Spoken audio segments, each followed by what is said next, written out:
যেই বাচ্চা কোনো দিন এই ধরনের খাবার খেতে টোটালি পছন্দ করতো না, সেই বাচ্চাও আজকে চেটেপুটে খাবার খেলো। তো আসসালামু আলাইকুম গাইস, কেমন আছেন সবাই? আশা করি ভালো আছেন, আমরা আল্লাহর রহমতে ভালো আছি।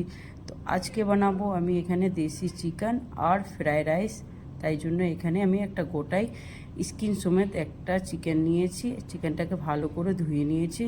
ধুয়ে এখানে আমি মিডিয়াম সাইজে 3টা পেঁয়াজ কুচি দিয়েছি। আর এখানে 4 চামচ আমি এখানে আদা রসুন বাটা দিয়েছি। আর সর্ষের তেল দিলাম।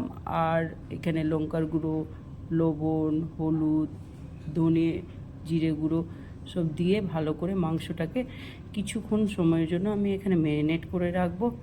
তাই জন্য ম্যারিনেটটা প্রায় আমি 20 মিনিটের মতন করে ম্যারিনেট করে রেখেছিলাম। তো এখানে আমি এদিকে আলুটা আমি ছুলে নিয়েছি, তাই জন্য এখানে কড়াই বসিয়ে দিয়েছি। কড়াইটা গরম হলে এখানে সরষের তেল দিয়ে দেবো পরিমাণ মতন।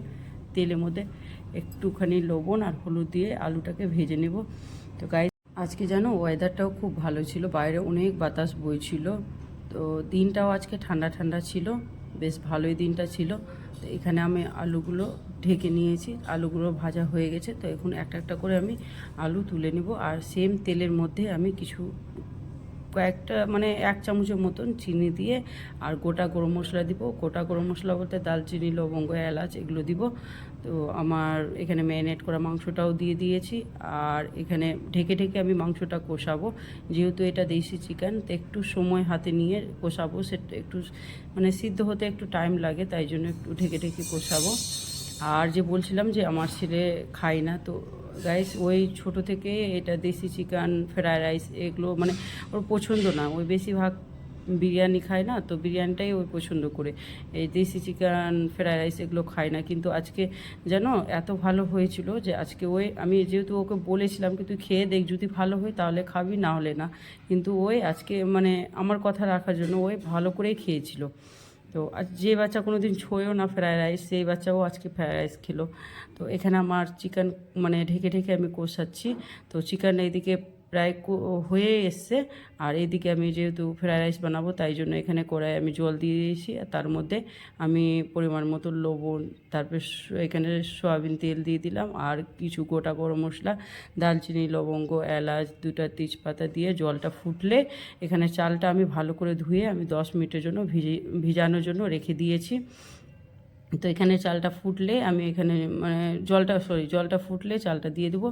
আর এখানে আমার মাংস কষানো হয়ে গেছে। তো মাংসতে আলু দিয়ে দিলাম, আলু দিয়ে এখানে জল দিয়ে দেবো। তো জলটা আমার দেওয়াটা আমার দেখানো যায়নি গাইস, মানে মলটা কখন বন্ধ হয়ে গেছিলো আমি নিজে বুঝতে।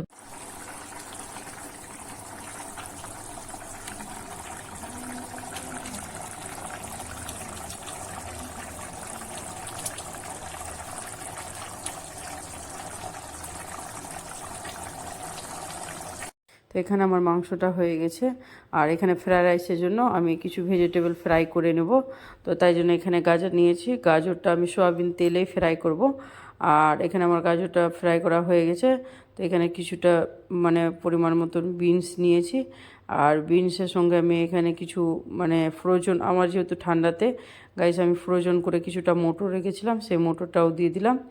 তো এখানে আমার ভাজা হয়ে গেছে। এখানে আমি মানে ফ্রায়েড রাইসে দিয়ে দেবো। আর এখানে কাজু কিশমিশ দিয়েছিলাম, ঘি দিয়েছিলাম, আমার সেটাও স্কিপ হয়ে গেছে গাইস, সেটাও দেখাতে পারিনি। তো এখানে আমার ফ্রায়েড রাইস, এখানে মাংসটা হয়ে গেছে। তো মাংস কালারটা কি সুন্দর এসছে। তো গাইস ভিডিওটা কেমন লাগলো কমেন্ট করে জানাবেন। আর যদি ভালো লেগে থাকে তাহলে লাইক, কমেন্ট, শেয়ার করবেন আর আমার পাশে থাকবেন।